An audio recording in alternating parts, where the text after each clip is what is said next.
Let's talk about Titans in the 41st millennium. The focus of this video will be on the god engines of the Imperium, although I will touch on the similar weapons that the other factions have. I'm just a lot more familiar with the lore of the Titan legions than of any of the others, and also I'm fairly certain that there is more lore for just them than everything else in this video combined. So what are the Titans? These vast war machines are the most potent of all of the weapons of the Imperium, towering combat walkers deployed by both the loyalist Adeptus Mechanicus as well as the forces of Chaos's Dark Mechanicum. Sacred to the cult Mechanicus, they are thought to be the greatest physical embodiments of the machine god, hence the term god engine. Titans represent the backbone of the Mechanicus' military might, and every Forge world is protected by at least one Titan legion of the Collegia Titanica. The very first Titans were built on Mars during the Age of Strife, as a way for the newborn cult Mechanicus to defend itself and reclaim the planet from feral mutants and rogue AI machines. Once Mars had been unified, the Titans accompanied the Mechanicum fleets that set out to colonise the first Forge worlds, leading to the formation of the Titan Legions, armed forces made up of Titans specific to one particular Forge world. Before the Great Crusade, these mighty legions would be folded into the military of the Imperium, following the Treaty of Mars when the Mechanicum joined with the fledgling Empire. Each Titan is commanded by a Princcepts, rare individuals who are able to maintain their sanity after connecting to the Titan via a neural interface known as a Mind Impulse Unit. This interface merges the Princcepts' consciousness with the machine spirit of the God Engine, allowing the Princcepts to issue mental commands to the Titan while feeling the Titan's body as if it were their own. However, this kind of neural enmeshing is incredibly taxing, and Titans can go out of control on rampages of destruction should their Princcepts fail to maintain dominance over its sentience. Because of this, the Princcepts is assisted by junior officers called Moderati, who operate some of the Titan's auxiliary systems in their commander's stead. Some Princcepts are interred within amniotic fluid tanks, rather than using the more typical hard plug connections to the machine. This allows for a greater and more immersive connection with the machine, granting an advantage in comprehension of the God Engine and in reaction time. Princcepts using this method are connected at all times to the machine spirit of the Titan, even when the MIU is disconnected and the Titan itself is shut down. Because of this, they suffer none of the pain and discomfort of disconnection and separation from the Titan that Princcepts using more typical connection methods must endure. However, this permanent connection can lead to the Princcepts' mind withdrawing into the machine, their personality degrading, and the Princcepts slowly losing their humanity, eventually becoming nothing more than a dysfunctional part of the Titan itself, their consciousness lost within the artificial landscape created by the MIU. Particularly ancient and war-worn Titans are known to hold neural imprints of all of their previous Princcepts' personalities and their machine spirit. There have also been rare instances where a Princeps has died while connected to the Titan, thus creating a digital ghost of themselves that remains inside the Titan's machine spirit. There are a variety of classes that can define the different Titans, though most classes belong to one of the three grades arranged by size and strength. Scout Titans being the smallest and most maneuverable, Battle Titans being the middle ground, and the mighty Emperor class Titans being the largest and most powerful, standing up to 150 meters or almost 500 feet tall. We'll start with Scout Titans. Though they are the smallest of their brethren, it's important to remember that they are still Titans. The smallest of the Scouts, the Rapier, still stands at around 15 meters tall. Most commonly used during the Great Crusade and early in the Horus Heresy, the Rapier class was gradually phased out in favour of the larger Warhound Titan, now the most numerous of the war machines deployed by the Collegia Titanica. True to their name and hunched canine-like form, Warhounds operate in hunting packs in order to bring down larger prey. This strategy was particularly effective during the Siege of Terra, when War Master Horus let them operate in squads of more than 10. The destruction unleashed by these large packs upon the Terran citizens led to the Adeptus Terra placing restrictions on the Titan legions, forbidding Warhounds to operate in packs larger than 2. The midpoint between Warhounds and the smallest Battle Titans is the Direwolf Heavy Scout Titan. Much sturdier and more heavily armoured than their little brothers, the Direwolf carries its massive main weapon on the back of its torso, sacrificing manoeuvrability for added stability, allowing it to be mounted with weapons usually only found on larger engines, such as the Volcano Cannon and Neutron Laser. Direwolves are also armed with pintle-mounted Mega Bolters on their arms, which offer some defence against enemy knights and allow the Direwolf to focus on lining up a shot with its main weapon. They also just look adorably goofy. I love these guys. Moving on to the smallest of the Battle Titans, we have the Rever class. Unlike most Titans, where the main plasma generator is located in the centre of the torso, Rever Titans have them on their back. This unusual placement allows Reapers to take much more frontal damage than similarly sized Titans of other classes, and roughly twice as much as Warhounds, although they are at a disadvantage in cluttered urban environments where they can be easily outflanked and attacked from behind. Standing at around 25 metres or 83 feet in height, Reavers are often equipped with the same weapons as the smaller Scout Titans, though they sometimes carry more powerful Battle Titan weaponry, and most are equipped with Titan-grade rocket launchers on their backs. They are also the smallest Titans capable of wielding the huge Titan-scale melee weapons, which are incredibly effective against other Titans. However, Reavers are becoming increasingly rare in Imperial armies, and it is possible that the Adeptus Mechanicus has lost the technological secrets pertaining to their manufacture. For this reason, they most commonly perform fire support roles, allowing them to avoid direct combat. A step up from Reaver Titans in both size and power, Warbringer Nemesis class Titans are mobile shooting platforms, designed to obliterate the largest and most dangerous enemies from extreme range. They are equipped with quake cannons, gargantuan weapons capable of demolishing fortresses or felling other Titans with a single shell, along with various other anti-aircraft and anti-infantry ancillary weapons. Warbringer Nemesis Titans are known for their particularly belligerent machine spirits, often locking onto approaching enemies and assuming firing positions before their crew are even aware of the threat.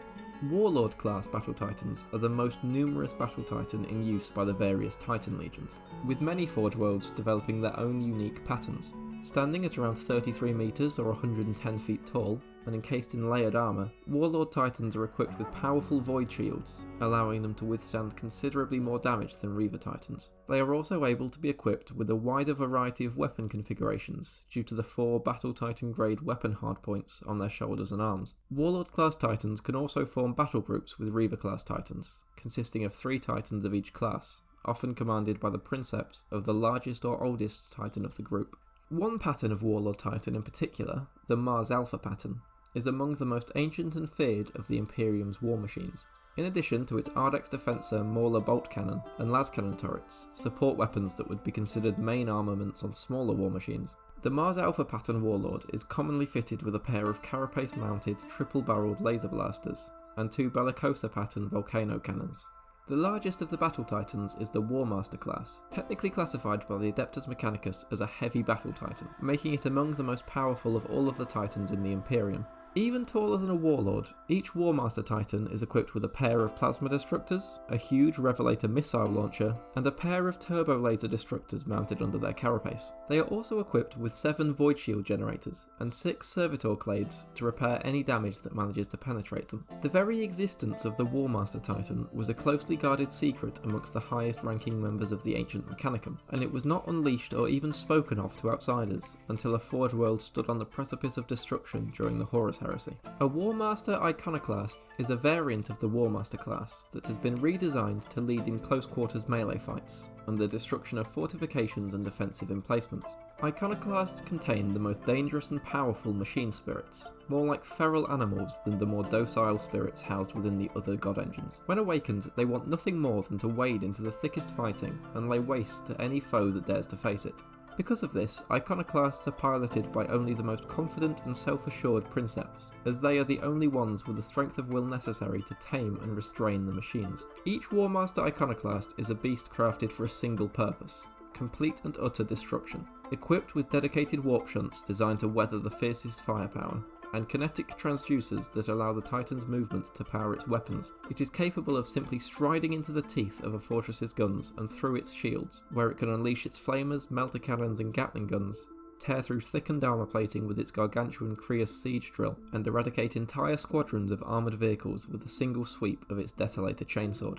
Looming over even the Warmaster class Battle Titan, the super heavy Battle Titans called Emperor Titans are subdivided into 2 known classes: the Imperator class and the Warmonger class. Of these, the Imperator class Emperor Titan is a general purpose assault platform, whereas the Warmonger class Emperor Titan is a dedicated long-range fire support unit. Both are extremely powerful and often unmatched by any enemy force no matter where they are deployed. They carry weaponry too large and powerful for any other Titan, but do not carry any close-range weaponry, as their focus is solely on overwhelming ranged firepower. Emperor Titans are extremely rare, and are so large that their legs alone can house entire companies of troops for defence, standing up to 150 metres tall. They are not only war machines either. You may have noticed the fortified cathedrals that make up the upper half of these Titans. Made up of spired towers and stained glass windows, yet heavily armed and more than capable of contributing to combat, these cathedrals and the god engines they are built upon are icons of worship to the cult Mechanicus. During the Horus Heresy, approximately half of the forces of the ancient Mechanicum, including several hundred Titan legions, turned to the service of the Warmaster Horus, and eventually to the worship of Chaos, taking their mighty war machines with them. Chaos Titans are usually similar to their Imperial counterparts, but their long exposure to the warping influence of Chaos has changed many of them. In some cases, the crew has physically merged with their machine, making it impossible to tell where one ends and the other begins. Other crews have given themselves and their weapons solely over to one of the four great ruinous powers of Chaos. The most infamous of these monstrous war machines was the Imperator-class Titan Dies Irae, which stormed the battlements of the Imperial Palace during the Siege of Terra. It was eventually destroyed 10,000 years later, when the Dies Irae engaged in battle with an entire demi-legion of 12 Imperial Titans, destroying almost all of them before finally being stopped by the Warlord-class Titan Honoris Causa. No video about Titans would be complete without mentioning the Castigator Titan STC. Known as the Father of Titans, it was completely autonomous, controlled by an artificial general intelligence, and claimed to be the very first of its kind ever built, and that all other Titans were but crude imitations, poorly understood and copied by the Mechanicum on Mars. The Castigator was originally lost during the Dark Age of technology on what would later become the Forge World of Chironia, and remained lost even as the planet was pulled into the warp. While in the warp, the Titan's AI made a pact with the Black Legion, allowing a demon to possess it. It would remain in the warp for over a millennia, eventually forgetting what had happened during this time, including being possessed. The Castigator would be rediscovered by a force of Grey Knights after the planet re-emerged from the warp. It was ultimately destroyed by Justicia Alaric and his battle brothers, and its STC database was similarly destroyed in order to prevent it from falling into the hands of any nearby Chaos forces, although fragments were collected by the Adeptus Mechanicus for study. So now that we've covered the Titans of the Imperium, what do the other factions in the Milky Way think about them, and do they have any counters or analogues? Starting with the Tau, as the most reasonable of the factions in 40k, they generally consider the huge war machines to be rather impractical. After all, for the cost of a single Warlord Titan, you could probably have 5 or 6 Riptide battlesuits, or multiple full battalions of ground troops. Their largest battlesuit, the KX-139 Taunar Supremacy Armour, is roughly the size of a Warlord, though not nearly as bulky. Designed to defend the worlds within their empire from outside threats,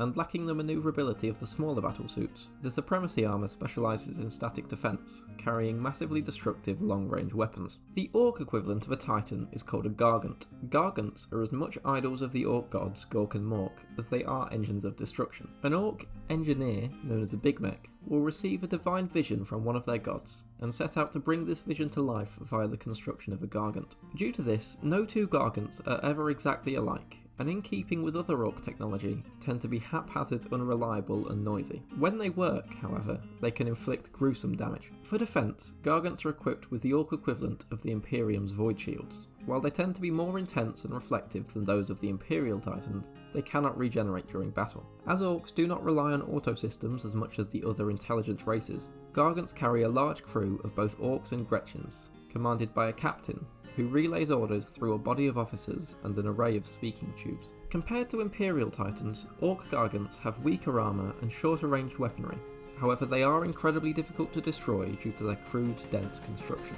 Moving on to the Eldari, whose Titans, in keeping with the rest of their faction, are quick and nimble, though more thinly armoured than their Imperial counterparts. They are terrifying in close quarters, able to systematically butcher another Titan, and can move about the battlefield with incredible speed due to their jump jets. Instead of void shields, Eldari Titans and other vehicles use holographic field generators, which create a visual distortion field around the vessel, making it incredibly hard to target, either by using computer-assisted targeting or by eye. However, hollow fields do not actually deflect enemy firepower, so Eldari Titans are more vulnerable should they suffer hits. Unlike other Titans, Eldari Titans are powered by the spirits of Craftworld Eldar, contained within a core of a psychoreactive material called Wraithbone. The pilots of these machines psychically link with these spirits, similarly to a Princcepts linking to a machine spirit. This allows the pilot to control the Titan like an extension of his own body, while the spirits enhance the skills and reflexes of the pilot. Tyranid Bio-Titans were created by the High Fleets to directly compete with the similar massive war engines that they encountered among the other races of the Milky Way. Bio-Titans are feared for their extreme effectiveness in close combat against enemy war engines, They are considerably faster than the Titans of other races, and often charge towards the enemy. Their Ripper tentacles can neutralise enemy Titan close combat weapons, while their monstrous claws will make short work of Titan hulls. Bio-Titans do not generate void shields like Imperial Titans or Orc Gargants, however they offset this by being able to regenerate. Examples of Tyrannid Bio-Titans include the Vituperator, the terrifying Hierophant, and the even more monstrous Hydrophant. They are roughly equivalent to the Imperial Warhound, Rever and Warlord Titans respectively. So that is the Titans of the Imperium covered in depth, and the equivalents of some of the other races covered in significantly less detail. Please comment with anything that I may have missed, like, subscribe, all the rest, and I will see you in the next video.